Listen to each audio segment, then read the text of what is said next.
I would like to start by inviting a very special friend, an amazing businessman, a visionary. He is the owner of Shakumbhri Organic Exim LLP Group and has been not only a regular face, a regular profile here at WSPC events over the last few years, every once in a while. And whenever he's not been here, he's either joined us online or has been a part of the event. So obviously, it makes him very, very strong in the belt to talk about sesame as a commodity. He specializes in export sales and marketing with a strong focus on organic trade sector and works on expanding the company's international presence, building lasting relationships with clients, and also promoting high-quality organic products in global market. An MBA from the Lawrence School, Sanaa, with a specialization in business administration and management. His business acumen, ever-evolving global outlook and approach, and constantly, the very strong skill of firefighting makes him somebody who's a forward thinker and somebody very capable of forecasting where the sesame market is going from here on, giving us a global sesame crop 2025 supply and demand situation. Please put your hands up for Mr. Mukul Gupta. Good morning, everybody. It's a good time to talk about global demand and supply right now because everybody wants to know what's happening. An easy way out to start the session and end it would be the demand is very high and the supply is very short. That is all that everybody of us wants to hear, but let's see if that really is the situation. We've compiled some data for the audience, and as you can see, the global regional share and the top countries for the last 5 or 6 decades, you'll see how much every region is actually contributing in the world in terms of the sesame area. And if you look at the numbers, we've seen the area for the past 6 decades, 5 decades was almost constant everywhere, and suddenly we see a spike in the last decade, and that spike has come from Brazil and Pakistan. So that is one area which is suddenly added into the global supply area for the growing of sesame seeds. This is the production trend. For good 4 decades, it was more or less constant. The CAGR was about 3% annualized. Last year also, it is about 3%. But interestingly, if you look at the numbers, when you calculate CAGR at 100 is 3%, is only number 3. For 200, it suddenly becomes 6. So maintaining a CAGR of 3% over the past 5 decades and with the continuous upward trends means we would probably be doubled in terms of global supply and production in the next 10 years. That should be the ideal situation because that is what the trend says. Whether it holds depends on the demand and the consumptions around the globe.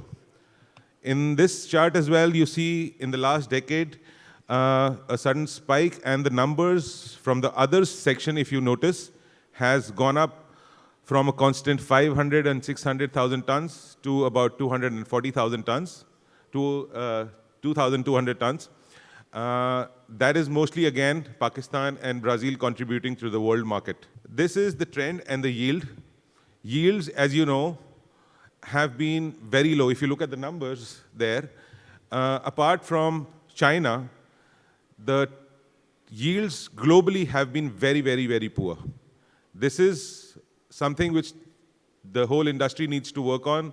The farmers, I'm sure, they would love for the yields to go up. That gives them more money in their pockets. But there is something lagging, or maybe not enough research done in this sector, unlike other products as corn and soya and GMOs. But whatever the reason may be, we see a very low yield globally. And if this is cracked, for example, if we try to compare or extrapolate the data for the area available and the yields, imagine if the yields, just the yields would go up by 50%. The amount of supply in the market would be enormous, which would maybe give a better price to the farmer. Even a lower price could then start working for them, and the global demand suddenly picks up on that basis. all permutation and combinations. Overall, from these 3 slides, we can easily say the area dedicated to the sesame globally by the farmer is more than enough. If only we worked on the yields and matched, if not matched, maybe get closer to what China is able to generate. The global sesame demand, a good upward stable trend. So everybody sitting here discussing, we all were discussing over drinks yesterday, the demand is low, the demand is low. It's just that maybe you and me are not selling, but somebody else is selling. The big boys are especially not backing away, which means the demand is somewhere else. Maybe the patterns have changed. Maybe a buyer is not buying from you. Maybe he's buying from another origin. Your origin is not selling so well, especially like in the case of India. It's stuck in that bracket of 200,000, 250,000 tons. But the demand globally certainly remains, and the numbers don't lie. These are the quantities, a linear graph, and every year you see an upward trend, apart from maybe the COVID years or post-COVID where the stocks built up in the world globally. These are the Chinese importing trend from almost 0 in 2005 to more than 1.2 million tons. Wow, that's a growth story. In 20 years, they practically buy half the world's sesame. India is just as big a country as them. It's just that we don't eat as much sesame in our daily consumption as they do. But imagine if the situations for India were to change in the next 20 years, we would be one of the biggest importers globally, so you cannot rule us out. And one interesting thing about the sesame demand and the usage of sesame, it's amazing. I've been in the business for the last 3 decades. And it's one of the very versatile seeds where you can use it on everything. You can have a chicken-coated sesame seed, and then you can have a halwa made out of sesame seed along with it, and you can have a dip where there is sesame seed in the chili oil. So it can be used in multiple ways, unlike many other products which are just concentrated on one section of your culinary needs. This can go as far as in India, we use it as a mouth freshener. There are people sitting here who would say the mouth freshener market in India is getting bigger just because of the demand in sesame seeds for that. So it's a very versatile seed. And looking at the China's situation in the last 2 decades gives me hope that India would be one of the most major demanding countries alongside China in the coming decade. Trend in major importers, this is for other countries where they buy from. And you see a constant ups and downs depending on where the supply was available at that point of time. Then an average import price. Interesting graph. If most of the people, I'm sure you have this demand graph or the price graph on your laptops and on your systems, but we've compiled it for the last 6 decades, or this one especially for the last 2 decades. And you see the sudden spikes and the lows. At this point of time, in 2025, we are very close to the median, where the price generally starts to go up again. I'm not saying it would. I'm not saying it would not. It did go down below that median a few years ago. But the trend certainly says we are at the median right now, and depending on how the world perceives the demand coming from China, whether we are scared of them holding stocks at the port and think that that is all they need, or we think that the supplies from India or Pakistan or Brazil would be short or long, things could change. But the fact of the matter is, in the last 20 years, the median has held itself with very few times being broken down from that median level. And after the median, we've always seen 2 jumps that you see here. Good upward trends where people and the producers in China started making money. This is, again, the Japan import price, a very, very stable, very mature market. I don't think so they worry too much about the global prices in terms of their consumption. It is a staple food for them. They've been very constant in their buying pattern. They buy from very chosen suppliers globally. They know what they want, and they understand their needs and their quality standards much better than anybody else. They do not get drawn into the price battle. They nurture a market, they develop the market with their suppliers, and they understand what they need and buy constantly based on that. However, the price trend, of course, works similarly for them, but unlike the Chinese demand, the graph, if you were to compare these two, you would see it's not comparable in terms of the price volatility that we saw there. The spectrums are ups and downs in that short period of 13, 14, but the second one was more or less constant. The major importers of sesame, of course, we all know China, you see the numbers, Turkey, Japan, and there is India. And I think we are going to be in the second place in a few years. I can assure you of that. So the trends have changed. These numbers have changed. We used to have Egypt right next to China at one point of time. We used to have Israel at this table a little ahead. Greece was much ahead. US was a little bit on the left side. Everybody moved right. The world is moving right. So, but let's see if India moves left and goes near to China in the coming few years. And that would be a game changer because the numbers of India from 25,000 tons to 140,000 tons in 1 year, 2 years, is huge. It could double depending on what the crop we have in India, because the domestic consumption continues to remain strong. Major exporters of sesame, again, Pakistan, number one, on right there, 240,000 tons after the Nigerians, which would have the first place by far before. And then there is Brazil catching up. The world situation, like I said, is changing and changing dramatically. Who would have thought Brazil could produce so much in such a short period of time?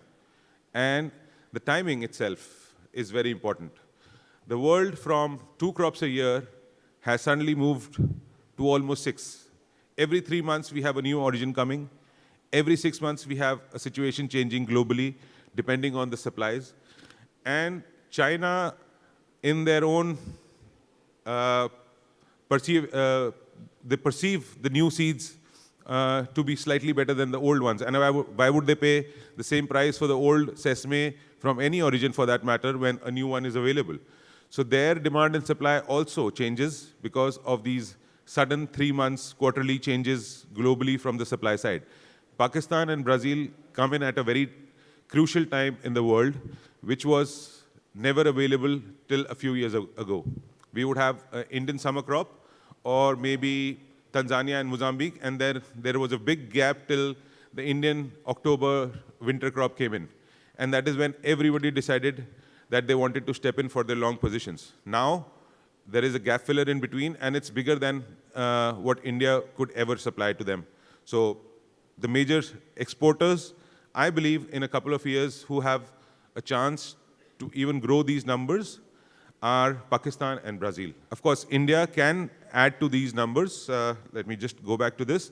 The India numbers that you see here are the numbers based on the supplies which were available to us from the winter crop and the imports. However, these numbers could also start to change if India starts to have a bigger summer crop, which is also a possibility in a few years as the monsoon trends change in India. The factors driving supply and demand. Price and availability. I don't know, it's the wrong platform to use the Hindi idiom, but I'll say, jo dikhta hai, wo bikta hai. You sell what you see. So, sesame availability in the global supermarkets, in the supply chain, would of course add to its demand. If you see something, of course, there is a perseverance that you want to buy it, maybe not at the first time, maybe not at the second instance, but down the line. And sesame now is available everywhere around the globe with every commodity, with every other condiment available in the world. The world is changing. The tahina has penetrated. The hummus has penetrated the global supply food chain. Sesame oil is being used extensively in the cuisines. Other uses of sesame, like I said, the sweets, the salty, everything is being available to the people around the world. And that availability could drive up the demand. Quality and value addition. This part would be the supply side. Every nation now, from the smallest of the nations in Africa to the most developed nations anywhere else, are considering quality as a major factor and value addition. Everybody wants to get their people engaged in the processing of the sesame seeds. From hulling in Africa to maybe making oil in China, the whole supply chain has value additions at different instances available there. Health consciousness. After COVID, of course, people started to think about the oils that they were using. Sesame oil, one of the best oils, one of the healthiest oils available, was a little bit lagging compared to other oils because of the price factors, the non-availability, because the oil that you make in China is not up to the taste of maybe the Europeans or the Indians, but it has been localized over a period of time. In India, the cold-pressed sesame oil market is picking up significantly. People are getting a hang of it in terms of its health benefits, and with the right pricing, it could push deeper and penetrate more into the public consciousness there, and that is where I say India could be the next Chinese demand in the next decade. The growing middle class, of course, is part of this. People travel, people see, people want, people eat. All this is part of the growing middle class psychosis, and they continue to work on it. And to end this demand and supply, the supply side, of course, maybe a TikTok video or an instant video, maybe it will not increase, but a trending video on the demand side could suddenly trigger the demands. 1 year or 6 months, a product trending on Instagram or shorts or videos or YouTube could suddenly, we saw what happened to Dalgona coffee during COVID, right? Everybody was whipping the coffee in their homes, and we've been doing that for donkey years with our mothers, and suddenly we thought this was a novelty. But same thing could happen with the sesame. It only takes somebody's intuition and thoughtfulness to put it up there and get it trending, and that could increase the demand. The supply side, like I said, is stable at the moment globally, with enough supplies coming in from different origin, catering to the Chinese market. That is where the market starts to move. We have to understand that 1.2, as long as that 1.2 million ton is met, the rest 800,000 tons global movement of goods really doesn't matter. It's what the Chinese do and what they need and at what time do they need is the driving factor. Rest, everybody is just playing on their backs and piggybacking on their trends. That is it from me. And let's hope that the demand this year continues to be good for everybody. The trade starts to make money. I don't really want prices to jump up significantly, because then it's problem either for the supplier or the buyers. A stable market, a good demand in supply positions would be nice for everybody. Any questions on the entire analysis that Mukul sir has just presented? I'm Jaswinder from Nam Agro. We are brokers in Vietnam. What we are seeing is that somewhat de-globalization or more protectionism, with tariffs coming in and everybody trying to protect their own turf. So how do you see the supply and demand pan out with this new trend? It's a very broad question, It's a broad question, true. But we are seeing that, suddenly there is a tariff someplace, somebody doesn't want to import, it was open in the early 2000s. And now we are seeing the opposite trend, especially from the US on tariffs. I think only from the US right now, but yes, I understand the question. Yeah. The tariffs do make a difference. It did make a difference when China suddenly gave duty-free imports to Africa. Indian sesame, which was going to China, suddenly stopped because of that. And not suffered, but yes, from a good 300,000 tons, we did go down a little bit, but we managed to hold on to the other markets that were available to us. From the US perspective, I believe if the tariffs stay, for example, India right now is at a huge disadvantage by being tariffed at 50%. Nigeria, if I'm not wrong, is at 15. Somebody can correct me if I'm wrong. And Pakistan at 19, if I'm not wrong. So they have a good 30% advantage over us. I believe that market, India would continue to cater to some of the buyers in US which have a very specific or a niche contract with their end users. But a good chunk, maybe 25 to 30,000 tons, would be diverted from Nigeria or Pakistan for that matter into US. But then again, at the moment, the available infrastructure for the hulled market in Pakistan and Nigeria is not big enough to cater to both the markets parallelly. So it would be a swap, maybe, with Nigeria and Pakistan taking into the US market and we, the Indians, going back to the traditional European market. I think that would be a little bit of swap. And with China and India and Russia getting closer, who knows, maybe the 10% duty on India gets removed tomorrow. And that would be very interesting again to see if that happens. Well, good morning, Mr. Mukul. Good morning. Bernardo from Atlas Agro in Brazil. You talked a little bit about Brazil and the growth, the unexpected growth. Well, recently, as everyone knows, China has opened its doors to Brazilian sesame. And we all know also that India has been our main partner previous to that. How do you think that opening of China is going to impact the relationships and the import volumes in India from Brazil? They'll be nice. We'll pay you more if you need it. We'll continue to buy. The Brazilian sesame works for the Indian importers. It's worked wonderful in the last couple of years when, of course, you were not having that option of exporting to China. But India would be your regular buyer in the coming years. And that is what I said. If the volumes or the imports into India goes up, maybe you can grow more and even that would be available or adjustable into the global supply-demand situation. India, with the slow supplies in the winter crop, would definitely need cargoes. If available from Brazil, well and good. Otherwise, we would be forced to buy from Africa in any which ways. Because for our domestic consumption and for the re-export, there is not enough available in India any which ways right now. And in terms of pricing, a premium over China would be a necessity for Indians to pay, I think. But do you, I'm sorry to No problem. just follow up on that. You do see China as, in the future, near future, being the biggest partner for Brazil in terms of volume, or do you still believe that India will be the leader? Depends how they accept your sesame and which sector it works for them.